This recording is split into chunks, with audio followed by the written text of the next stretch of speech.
Here with head coach Brad Laird, an unscheduled, at least from the original schedule, bye week for the Demons coming up. Northwestern State's September 25th game at Southeastern Louisiana been moved to November 13th down there in Hammond. So, Coach, a little bit earlier than expected off week, but it kind of splits your schedule almost in a natural way. You've played your 3 non-conference games. You'll have the week off and then start Southland Conference play.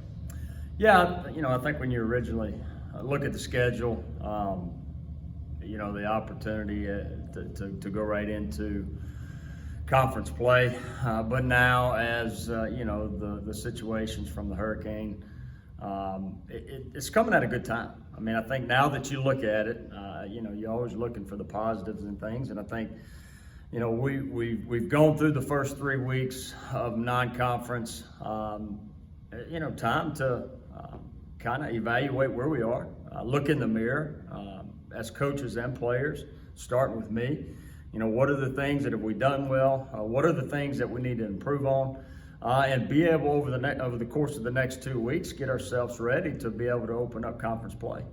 It's also a time where you get a chance to get healthy. And you've played so far this year without Nate Nanai at defensive tackle. It's a guy that started a couple of years. You've been without Khalil Corbett-Canada on the offensive line. So hopefully some time for some of those guys to get healthy and give you some reinforcement starting conference play. Yeah, I think would those guys, if we played this week, have the opportunity to play? Probably not. So I think those two that you mentioned, and also an Aubrey Scott who's been out, Shamar Bartholomew, since week 1.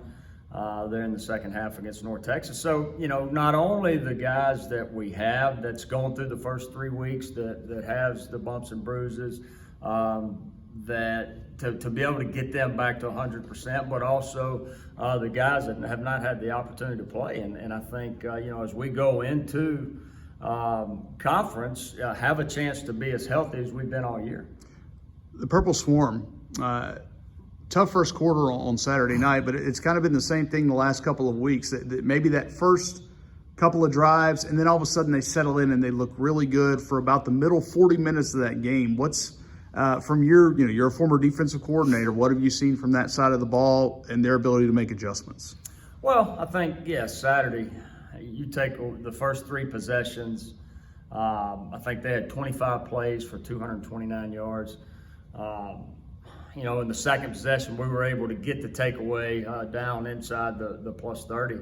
But after that, I think you look until the last drive. The last drive, they had 92 yards, but leading up to the last drive, less than 100 yards total offense. So, I think a great job, Coach Lucas and the staff, but also the players adapted to what they were trying to do against us. And the tempo was not, that's one thing that we talked about last week, that we had to be able to handle their tempo. Their tempo was not something that our guys weren't able to handle. But just a credit to our guys to bouncing back after those first 3 series to kind of settle in and be able to make the plays, get off the field on third down from a defensive standpoint.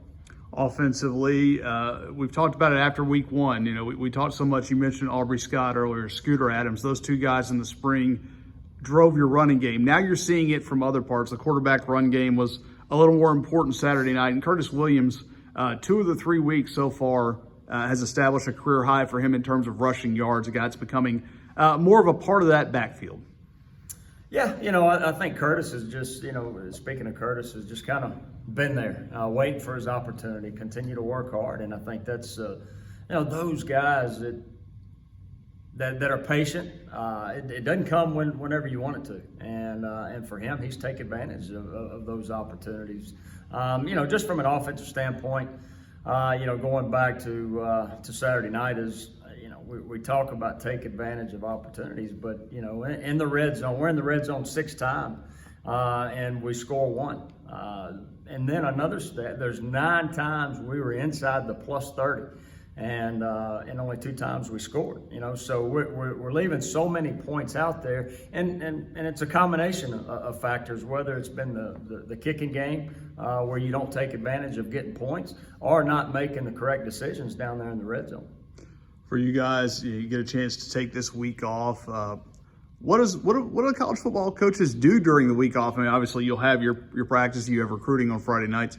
Does Brad Laird sit and watch college football on Saturdays and take a look around the conference, or does he play Brad the Dad this weekend? Well, we got a lot of work to do during the week. I think that's the 100% focal point now is how can we get through this week and our football team better than it was the start of the week, and as we go into conference play. Once we get to Thursday, Friday, Saturday, I think you're gonna, to be able to get out on the road recruiting. That's one thing that we have not had the ability to do as far as being able to go watch other games and then, on Saturday, I think like most people, be able to sit down and be a fan, and enjoy the day, watch teams from our conference. So we're excited about being able to get better this week, and that's what this football team's going to do. You guys also, I would imagine, excited to be able to get out in person and recruit. I know the dead period after the pandemic was tough on all sports, but for you guys especially to get out in person's got to feel good.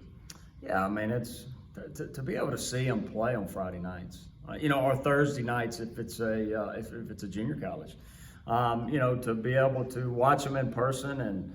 Not the communication face to face. It's not that as much as it is just being able to eval. And so, our staff being able to, whether it's a junior college game or a high school game, be able to go watch these guys play. All right, Coach. Appreciate your time.